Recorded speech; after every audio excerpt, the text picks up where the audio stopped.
علم کا لازمی نتیجہ یہ ہے کہ بندہ اللہ سے ڈرنے لگ جائے، خشیت الہی کا جذبہ پیدا ہو جائے۔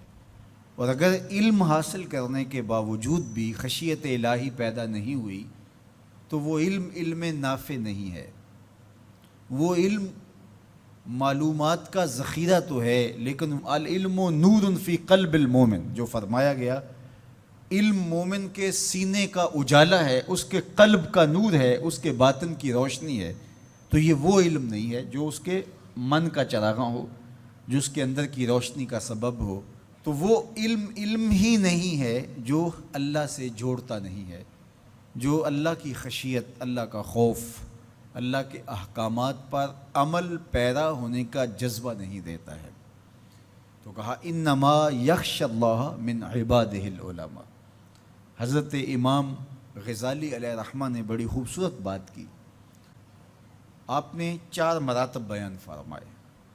الناس کلہم موتا الا العلماء، تمام لوگ مردہ ہیں لیکن علماء زندہ ہیں۔ زندگی علم کے دم سے ہے، علم ہے تو زندگی ہے، علم نہیں ہے تو زمین پہ چلتا پھرتا، کھاتا پیتا، بیٹھتا اٹھتا، باتیں کرتا ہوا مردہ ہے۔ علم ہی حیات ہے، علم ہی زندگی ہے، علم ہی انسانیت کا جوہر ہے۔ جس طرح آسمان پہ آپ کو ستارے چمکتے ہوئے نظر آتے ہیں، زمین کے ستارے اہل علم ہیں، ان کے دم سے ظلمتیں چھٹتی ہیں، نور پھیلتا ہے اور بزم عالم کہکشاؤں کی طرح سجی ہوئی دکھائی دیتی ہے۔ علم کے چراغ بجھ جائیں تو دنیا کے اوپر اندھیرا چھا جائے۔ تو زندگی کا سارا جمال علم کی وجہ سے ہے۔ زندگی علم ہے، جمال علم ہے، دنیا کا نور علم ہے۔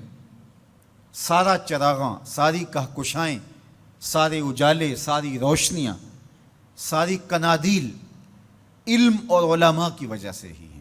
تو فرمایا الناس کلہم موتا، لوگ مردہ ہیں الا العلماء، علماء زندہ ہیں۔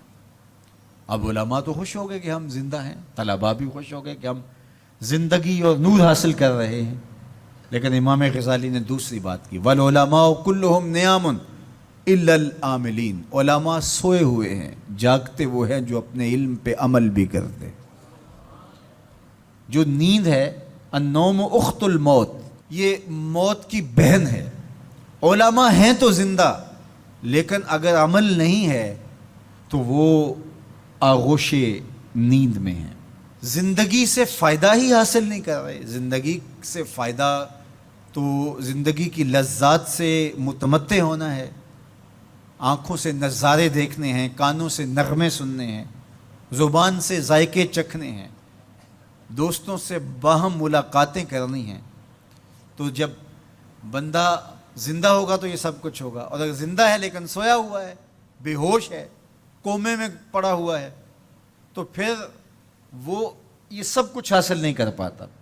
تو یہ اخت الموت ہے۔ تو کہا عالم زندہ ہیں، لوگ مردہ ہیں، لیکن فرمایا علماء بھی سوئے ہوئے ہیں، جاگتے وہ ہیں جو اپنے علم پہ عمل بھی کرتے ہیں۔ تو علم وہ نافع ہے جو عمل کے نور سے منور ہو۔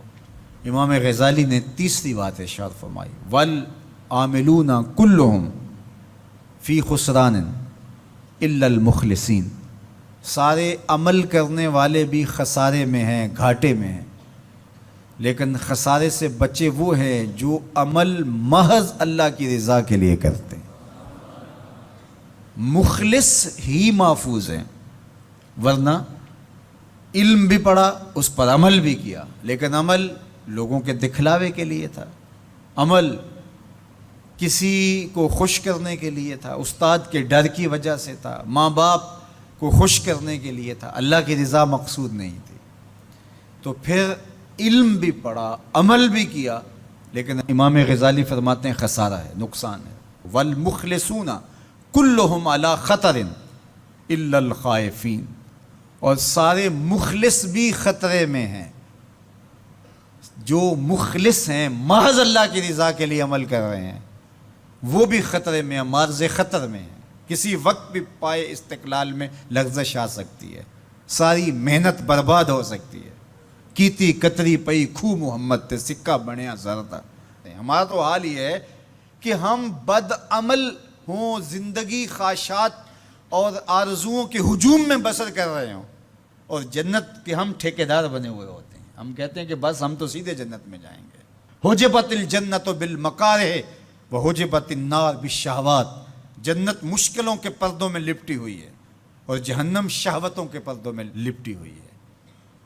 جنت اتنی بھی آسان نہیں ہے. تو کہا کہ والمخلصون کلہم علی خطر، ہر مخلص بھی خطرے میں ہے، لیکن الا الخائفین، جن کے سینے میں خشیت الہی ہے، خوف خدا ہے، وہ خطرے سے بچ گئے. اللہ ہمیں اپنے خوف کی دولت سے مالا مال کرے.